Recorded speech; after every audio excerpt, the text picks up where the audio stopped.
You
सती चेलना जबर जयंती जीवन जीवन तारो रे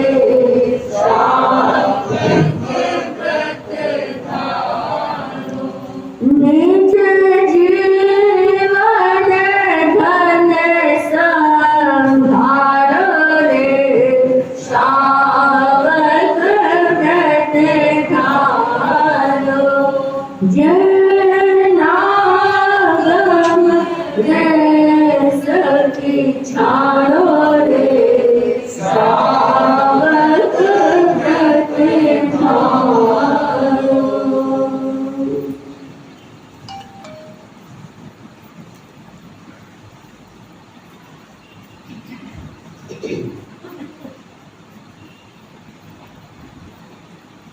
आराध्य के चरणों में नमन।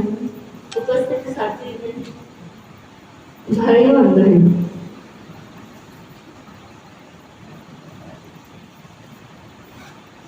देवलोक में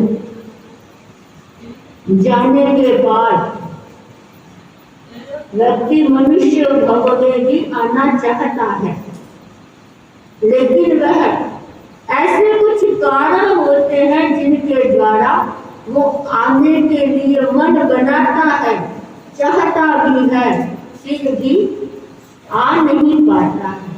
तो ऐसे कौन से 4 कारण हैं जिनके कारण देवता चाह कर भी मनुष्य लोक में नहीं आते हैं? पहला कारण है कि जीव देवलोक में पैदा होता है और पैदा होने के बाद वहां के काम भोगों में मूर्छित हो जाता है। वह मनुष्य भव का जो प्रेम होता है वो क्या हो जाता है? विस्मृत हो जाता है। वो भूल जाता है कि मनुष्य भव में मेरे कोई है। दूसरा कारण वो है कि वो देवलोक में उत्पन्न होता है, दिव्य भोगों में इतना आसक्त हो जाता है कि उसे मनुष्य भव के जो काम भोग है वो तुच्छ लगते हैं। इस कारण से वह मनुष्य भव में आना चाहता है, फिर भी नहीं आता। तीसरा कारण है व्यक्ति ये सोचता है मैं अभी जाऊं, मेरे कोई उपकारी है, अब जाऊं करते करते क्या होता है? समय बीत जाता है। आप लोग कहते हैं ना कि महाराज अब नहीं, बस कंडीशन आएगा तब करेंगे। नहीं महाराज अब नहीं, ऐसे करते करते क्या होता है? चौमासा बीत जाता है। महाराज की तपस्या नहीं करेंगे, अब करेंगे, बस अब करेंगे। इस अब मैं पता नहीं, देखो कितने वर्ष बीत गए हैं अष्ट पहरी पोषण किए हुए, कितने वर्ष बीत गए। क्योंकि मुझे लगता है लगभग यहाँ जितने व्यक्ति हैं 20 से तो कम कोई नहीं है। कोई है क्या? बहनों में 1-2 ये छोटे बच्चों को छोड़ दो, बाकी 20 से कम कोई है नहीं है। तो इतने वर्ष बीत गए, कब अष्ट पहरी पोषण करोगे? कभी तो साथ चखोगे, नहीं तो उस देवताओं की तरह हालत होगी कि नहीं इस बार करेंगे। तो इस बार करते करते देवताओं के भी क्या होता है? समय पूरा हो जाता है और फिर अचानक वो कभी मानो आ भी जाए तो देखते हैं कि सारा सब कुछ बदल गया। क्योंकि देवताओं का समय और हमारे समय में कितना अंतर होता है पता है? देवताओं को लगता है कि हमारा 1 महीना बीता है और हमारे यहाँ 1000 नहीं लाख वर्ष बीत जाते हैं। इतने वर्ष बीतने के बाद अगर देवता यहाँ आएगा क्या मिलेगा उसको? ऐसे ही आगम में कोई एक रूपों को मिलता है, घटना मिलती है कि देवता आता है, पूछता है कि वो फला सेठ कौन से है, सरोवर थे कौन? हमने तो कभी नाम ही नहीं सुना उनका। बेचारे कैसे सुनेंगे? इतना समय व्यतीत हो जाता है। और चौथा कारण है कि देव मनुष्य भव में आना चाहते हैं फिर भी नहीं आ पाते हैं। क्यों? क्योंकि उनको मनुष्यों की गंध कितने योजन तक आती है? 500 योजन तक। देवता नीचे धरती पर आना चाहते हैं लेकिन मनुष्यों की गंध उनको अच्छी नहीं लगती है, क्योंकि वहां की जो सुगंध है हर समय वहां मानो पद्म कमल की सुगंध आती है, वैसे ही देवलोकों में उससे भी ज्यादा सुगंध आती है। मनुष्यों की जो मनुष्य लोक की जो गंध होती है वह देवताओं को अच्छी नहीं लगती, वो सहन नहीं कर सकते हैं। क्यों? क्योंकि जो दिव्य गंध में हमेशा रहते हैं उनको इस मनुष्य की गंध कैसे अच्छी लगेगी? हम स्वयं देख लें कि हम मनुष्य हैं और कभी भूल से हमें चमार की बस्ती में से जाना होता है तो कितना मुश्किल होता है जाने के लिए, हम जा नहीं पाते हैं। लेकिन जो व्यक्ति उस गंध में रहता है उसे वो गंध नहीं लगती है। हम लोग जब आचार्य श्री महाप्रभु जी के साथ मुंबई गए थे तो शाम को दिन बहुत थोड़ा था और हमें जहां जिस स्थान में पहुंचना था वो बहुत लंबा रास्ता था। तो भाइयों ने कहा महाराज एक शॉर्टकट रास्ता है, तो हम रवाना हो गए। लेकिन वो बाजार क्या था? मच्छी बाजार। अब हमारा वहां से वो इतना सा रास्ता पार करना भी मुश्किल हो गया। लेकिन जो दिन रात उस गंध में रहते हैं उसको वो गंध नहीं लगती। घटना भी आती है एक मछुआरे को संयोग से राजा रास्ता भूल गया तो मछुआरे ने उसको जगह दी अपने यहाँ सोने के लिए। राजा बोला या तो इतनी भयंकर गंध आती है, वो करवट लेता लेता पूरी रात बिता दी, नींद नहीं आई कि तुम इस इतनी गंध में कैसे रहते हो? मछुआरे ने कहा कहाँ गंध है? मैंने तो कभी अनुभव ही नहीं किया, मैं तो आराम से सोता हूँ। राजा ने कहा ठीक है, कभी तुम्हें टाइम मिले तो मेरे राजमहल में भी आना। वो मछुआरा राजमहल में गया, वहां उसको इतना बढ़िया पलंग मिला, इतनी खुशबूदार वो जगह मिली, सब कुछ मिला, लेकिन वो सो नहीं पाया। बोले राजा जी मुझे यहाँ की गंध पसंद नहीं आ रही है। राजा जी बोले यहाँ की गंध पसंद नहीं आ रही है? यहाँ तो दिव्य गंध है, सुगंध है, कितना सब कुछ है। बोले नहीं, मुझे तो नींद नहीं आ रही है, कुछ भी करो। आखिर उस मछुआरे के पास मछली की टोकरी लाकर के रखी गई, वो गंध उसके पास आई, तब उसको जाकर नींद आई। तो वैसे ही जो देवता दिव्य सुगंध में रहते हैं उनको मनुष्य भक्ति गंध आती है, वो आ नहीं पाते हैं। चाहते हैं कि हम जाएं लेकिन वो आ नहीं पाते हैं। तो इन 4 कारणों से देवता मनुष्य भव में नहीं आ पाते। लेकिन आगमों में ऐसे 4 कारण भी मिलते हैं जिन कारणों से देवता धरती पर भी आते हैं। उन 4 कारणों में पहला कारण है कि कल हमारी चर्चा चली थी कि देवता पैदा होते ही क्या करता है? अवधि ज्ञान लगाता है।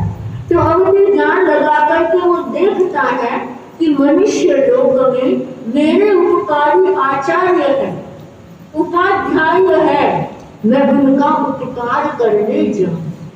इस कारण से देवता धरती पर आते हैं। और आप लोगों को पता होगा कि आचार्य होते हैं, उनकी सेवा में हरदम देव विद्यमान रहते हैं, हमें पता नहीं चलता है। नहीं तो आप कल्पना करो भूकंप जैसी स्थिति, इतनी भयंकर स्थिति में कैसे बचाव हो सकता है? कहीं न कहीं सम्यक की देव इस ऐसी घटनाओं में रक्षा करते हैं। जो धार्मिक व्यक्ति होते हैं उनकी देवता रक्षा करते हैं। आप प्रतिदिन मंगल पाठ सुनते हैं? सुनते हैं? कौन सुनता है प्रतिदिन? प्रतिदिन कौन मंगल पाठ सुनता है? अपने आप बोलते हैं। बृहद मंगल पाठ कितने लोग सुनते हैं? मंजू भाई, कमला भाई, समता भाई सुनते हैं। भाइयों में ना सुनने वाला कोई नहीं, आते तो है भाई लोग, पर अभी इस परिषद में नहीं है। तो आप बृहद मंगल पाठ सुनते हैं, उसमें पद्य आता है, सुनते हो? घर बैठे बैठे सुनाई देता है। कितनी अच्छी बात है। देखो कितना दूर घर है, भी को सुनाई देता है, आ नहीं सकते। इनकी हालत ऐसी है जैसे देवता चाह करके आना चाहते हैं, फिर भी नहीं आ पाते हैं, क्योंकि देवताओं को तो वो देवलोक के दिव्य सुख और इनको नींद का सुख, इस कारण आप चाह करके भी आ नहीं सकते। तो उसमें पद्य आता है, देवांग को पद्य आप लोगों को आता है, क्योंकि यहाँ नहीं तो क्या गुरुदेव के मुखारविंद से अनेक बार सुनते ही आप लोग। धम्मो मंगल मुक्तिठम अहिंसा संयमो तवो देवापितम नमः संति जस्य धम्मे सयाम। देवता भी उनको नमस्कार करते हैं जिसका धर्म में मन रहता है। तो देवता, आचार्य, उपाध्याय ये सोचते हैं कि मेरे उपकारी है मनुष्य लोक में, तो मैं उनकी सेवा करने जाऊं, उनके उपकार से उन्नत होने के लिए मैं यत किंचित मेरे से जो भी बने मैं उपकार चुकाने के लिए जाऊं। इसलिए देवता क्या करते हैं? मनुष्य लोक में आते हैं। दूसरा यही कारण है कि मेरे उपकारी कोई आचार्य, पहले में तो तीर्थंकर गणधर, ये दूसरे में आचार्य स्थविर उपाध्याय, ये मेरे मनुष्य लोक में है, मैं इनका उपकार चुकाने के लिए जाऊं। तीसरा कारण है कि मेरे संसार में माता है, पिता है, जिन्होंने मेरा परिवार है, जिन्होंने मुझे संस्कार दिए हैं, उनके संस्कारों की बदौलत मेरे जीवन में धर्म आया, मैंने धर्म की आराधना की, इसलिए मुझे ये आज देवलोक में मेरा उपपात हुआ है, जन्म हुआ है। इसलिए मैं माता पिता के ऋण से उन्नत होने के लिए क्या करूं? मनुष्य लोक में जाऊं। और चौथा कारण है मेरे मित्र, मेरे संबंधी, जो आसपास के पड़ोसी है, उनका उपकार चुकाने के लिए मैं जाऊं। तो इन चार कारणों से देवता धरती पर आते ही हैं। और पहले जो चार कारण बताए उनमें है कि वो चाह करके भी आना चाहते हैं तो भी नहीं आ पाते हैं। और इन चार कारणों से देवता धरती पर आते ही हैं। और ऐसे ऐसे साधु होते हैं जिनकी देवता दिन रात सेवा करते हैं। हमारे धर्म संघ के चौथे आचार्य कौन? उनकी सेवा में इतने देव आते थे, यहाँ तक सुनने को मिलता है कि देवता उनकी पग चमकी पैर दबाने आते थे रात को। देवता, क्योंकि इतने साधनाशील आचार्य, इतने शुद्ध की आराधना करने वाले आचार्य, मंत्र साधना के साधक जयाचार्य, इतने गूढ़ रहस्यों के ज्ञाता जयाचार्य, उनके पास देवता समय समय पर आते थे और रात को पग चमकी करते थे।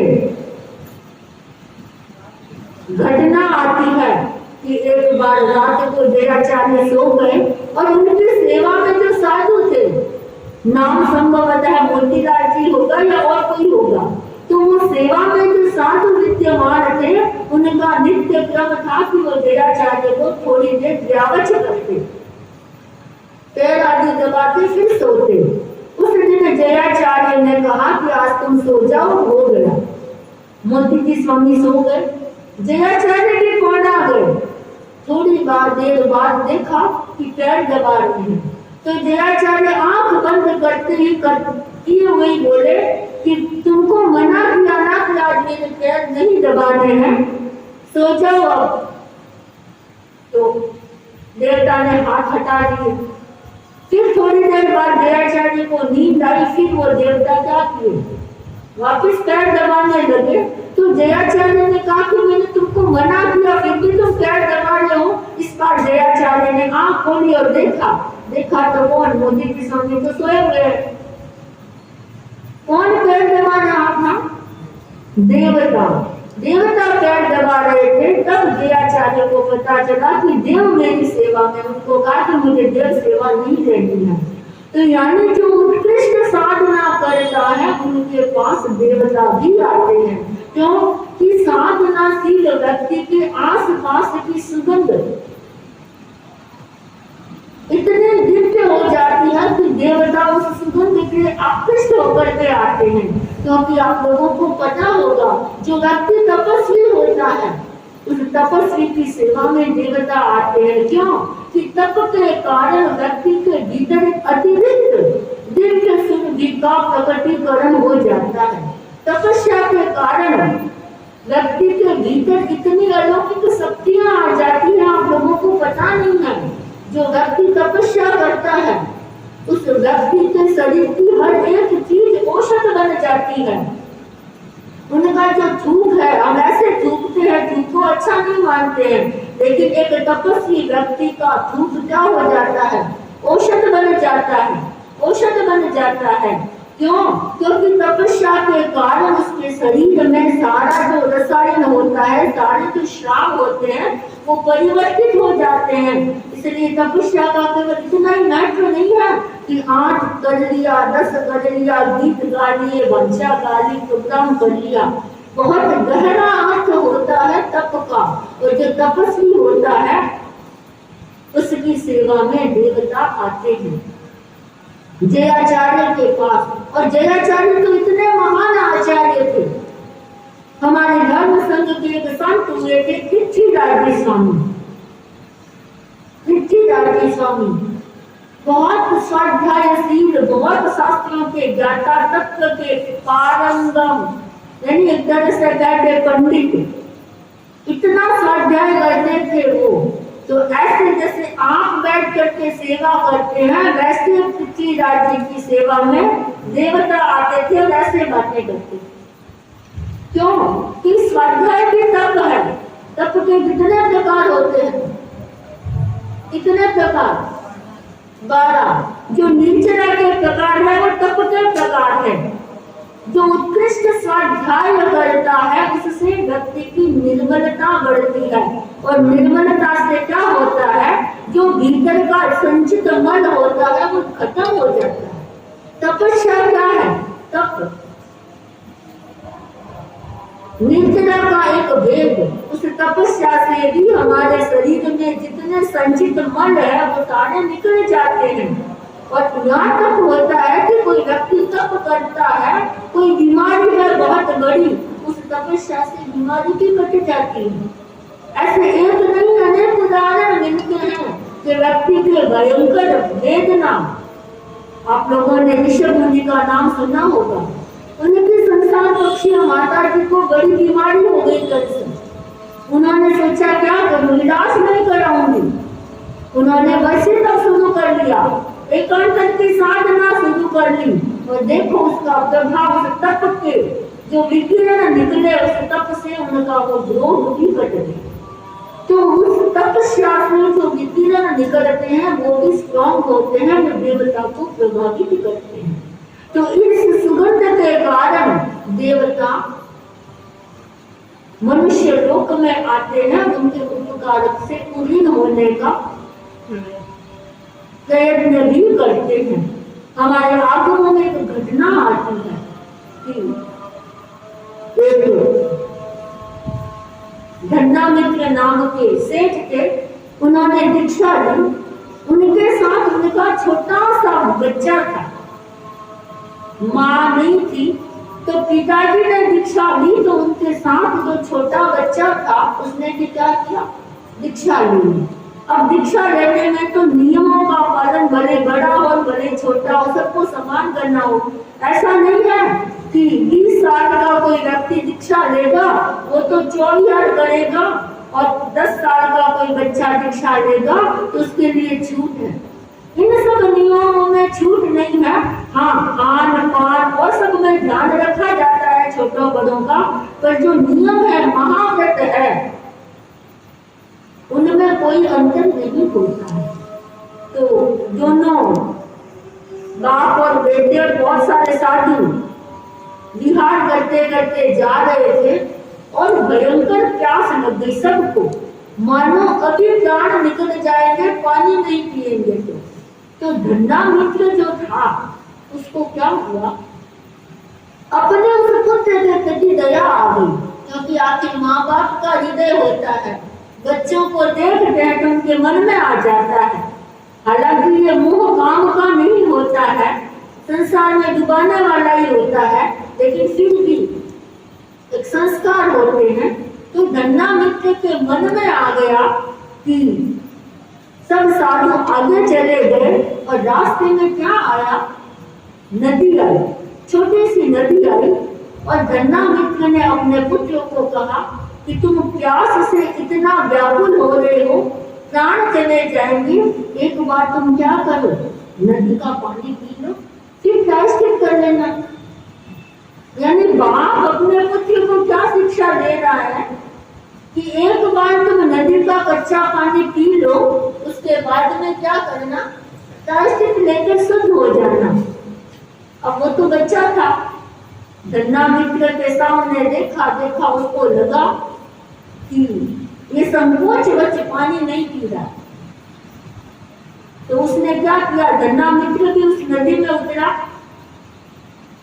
बेटा भी उस नदी में उतरा और वो धन्ना मित्र ने सोचा कि मैं जब तक यहाँ खड़ा रहूंगा ये पानी नहीं पिएगा।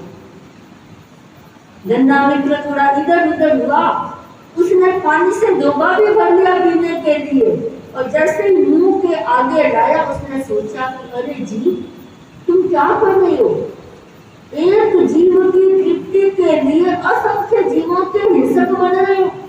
क्योंकि हम सब जानते हैं पानी की एक बूंद में कितने जीव होते हैं, असंख्य जीव होते हैं।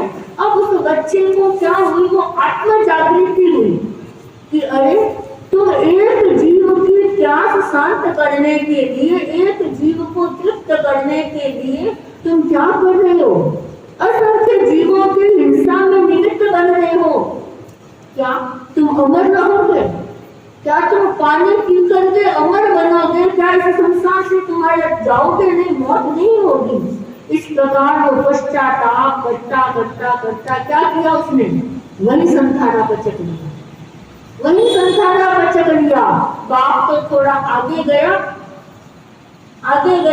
सोचा वो भी इतने सारे साधु थे, उनके साथ आ गया होगा, पानी पी करके ध्यान दिया नहीं।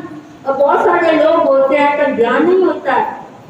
चलते चलते उस धन्ना मित्र का जो पुत्र था उसने क्या किया, संसारा किया, और प्राण इतने व्याकुल, प्यास इतनी भयंकर लगी हुई थी, उस प्यास के कारण थोड़ी ही देर में क्या हुआ, प्राण पके उड़ गए। लेकिन उसने वो संसारा किया, उस क्षणिक त्याग किए, उस त्याग का प्रभाव क्या हुआ, वो कहाँ जाकर पैदा हुआ, देवलोक में। और देवलोक में जाकर पैदा हुआ, देखा वही वाली बात कि मैं क्यों पैदा हुआ देवलोक में, तो पता चला ये कारण है। देव ने सोचा कि सारे साधु प्यास से आकुल व्याकुल हो रहे, सहन कर रहे हैं, उसने एक देव माया रची। क्या किया, आगे कुछ दूर जाने के बाद उस देव ने क्या की, विपुल बना की गोकुल की। गोकुल क्या होता है पता है, ये गुर्जर इनको पता होगा। तो वहां एक गोकुल की रचना की और वहां छाछ, जगह जगह छाछ हुई। साधुओं ने सोचा कि पक्का पानी तो नहीं है, छाछ तो पक्की होती है। हमारी साथियां अभी जाती है छोटे छोटे गांवों में, विहार करके हम लोग जाते हैं, प्यास लगती है, पानी तो कहाँ मिलता है, क्योंकि लंबा भयंकर गर्मी होती है और हमारा नियम है कि हम कितने किलोमीटर तक पानी पी सकते हैं। पता है? हम जैसे रतनगढ़ से रवाना हुए, यहाँ से हमने पानी लिया और समझ लो हमारा बिहार है 18 किलोमीटर 16 किलोमीटर, तो हम कहाँ तक पानी पी सकते हैं? 8 किलोमीटर।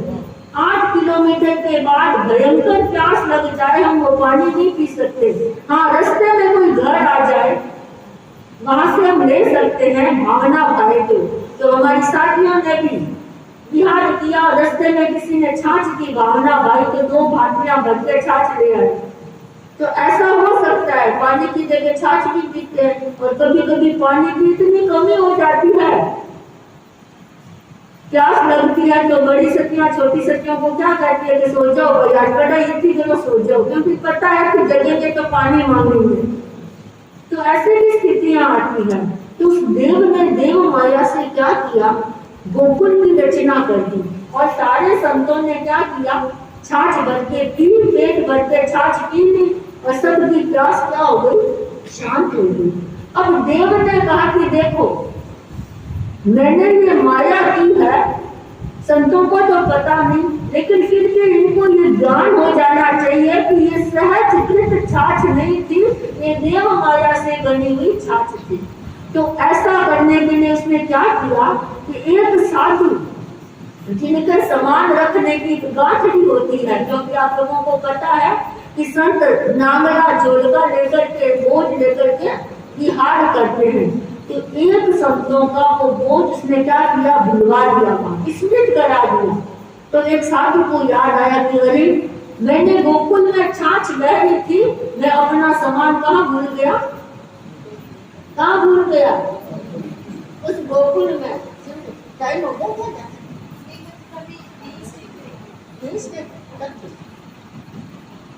तो वहाँ भूल, तो बोला अरे मेरा सामान, और हम लोगों का नियम है कि सामान हम भूल जाते हैं तो हमें ही लेकर आना पड़ता है।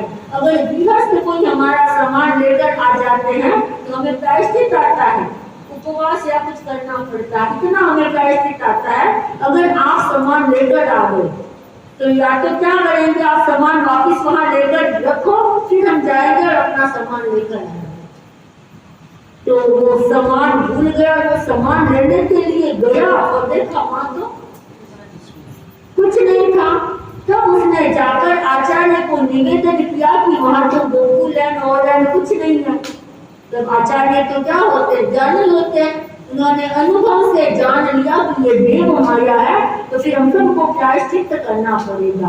उसी बीच वो देव प्रकट हुआ और देवता ने क्या किया, सबको वंदना की, सबको वंदना की, लेकिन अपने जो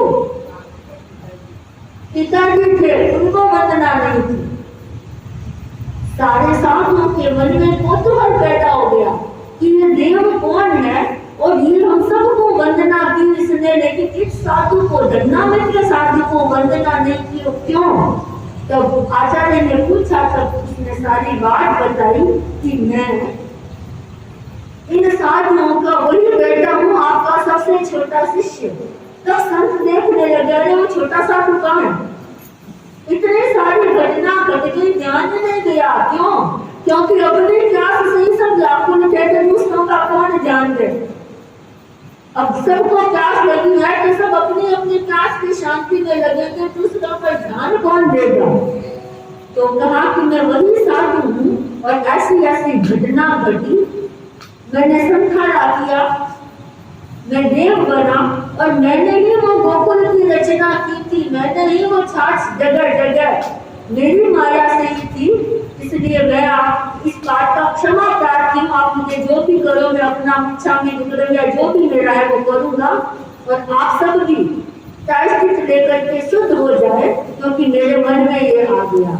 और मैंने अपने पिताजी, ये जो धन्नामित्र साधु है, इसलिए इनको वंदना नहीं की, क्योंकि इनके कारण अगर मैं कच्चा पानी पी लेता तो अनंत संसारी बन जाता। ये तो मुझे संसार में भटकाने वाले हैं, मेरे उपकारी नहीं है। पीता है तो क्या हुआ, ये मुझे संसार में मिलाना चाह रहे थे। अब आप लोग क्या होते हैं, घर से कोई व्यक्ति दीक्षित होना चाहता है आप लोग कहते हैं नहीं महाराज हमारे तो एक ही है, वो मोह का ही है। ये जीवन है, संसार में उड़ाने का मोह है। जो व्यक्ति उसका सहयोग करता है उसका मतलब है कि उसको भी दलाली मिलती है, और जो व्यक्ति बाधक बनता है वो खुद संसार में जुड़ता है और उस जीव को भी संसार में जुड़ाने में निमित्त बनता है। तो धन्ना मित्र को उसने वंदना नहीं की, इसने मुझे कच्चा पानी पीने के लिए प्रेरित किया, तो ये मेरे उपकारी नहीं थे, यानी कि मेरे अपकारी बन गए। तो देवता इस कारण से भी संसार में आते हैं कि किसी का कोई उपकार होता है, उस उपकार का बदला लेने चुकाने के लिए भी आते हैं, और कोई अपकार करते हैं तो उनके साथ कुछ गड़बड़ करने के लिए भी आते हैं।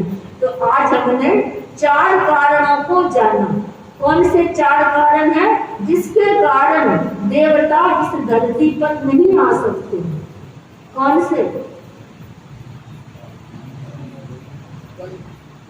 हाँ, एक तो पकड़ लिया गन। कितने योजन तक आते हैं? 500 योजन तक। एक समय बीत जाता है, अब जाऊं अब जाऊं अब जाऊं, समय बीत जाता है। तीसरा काम, दिव्य भोगों में इतना सब भूल जाते हैं, दिव्य भोग के, तो उनको ये मनुष्य के भोग तुच्छ लगते हैं, उनको वहां कुछ काम ही नहीं है। और चौथा, दिव्य प्रेम संक्रांत हो जाता है तो वो मनुष्य लोग को भूल जाते हैं। जैसे हम सब पिछले जन्म से यहाँ आए हैं, किसी को याद है पिछला जन्म?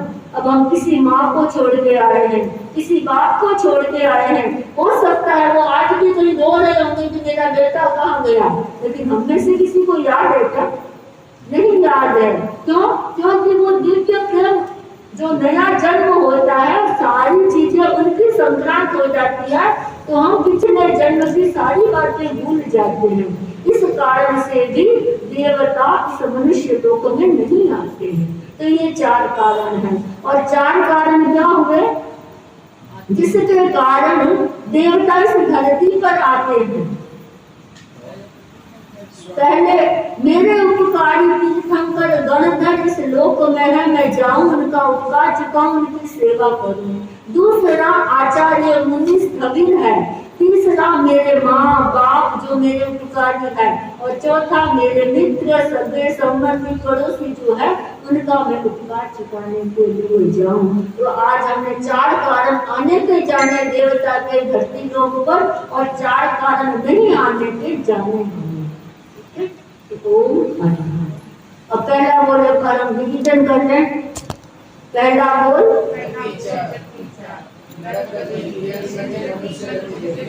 अब इतने दिन गए तो हमारा तो पहला बोल ही चल रहा है, गाने वाला राजा से चलेंगे तो 25 बोल पूरे कब बोलेंगे? जहाँ हम रहे वहाँ सुनने आ जाना। ओम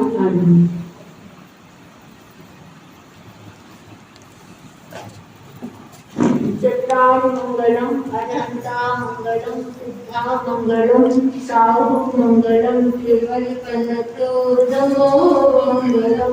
चत्तारि लोकोत्तमा अनंता लोकोत्तमा सिद्धा लोकोत्तमा साहु लोकोत्तमा केवलकलतो नमो लोकोत्तमा।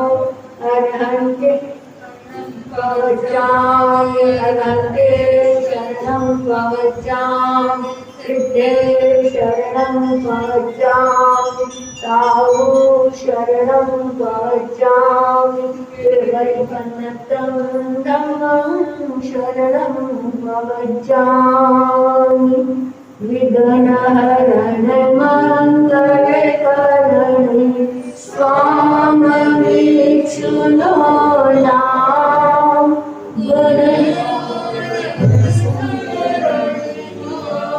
सरल अचिंत्य काम, सरल अचिंत्य काम, सरल अचिंत्य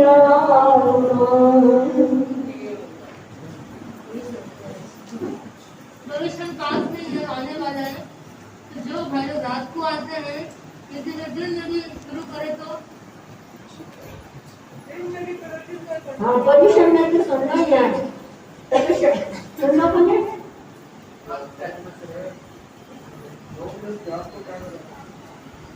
वैसे पॉल्यूशन का क्या नहीं जाप शाम रात का करने का नहीं दिन में वैसे गाया को है रात को गाया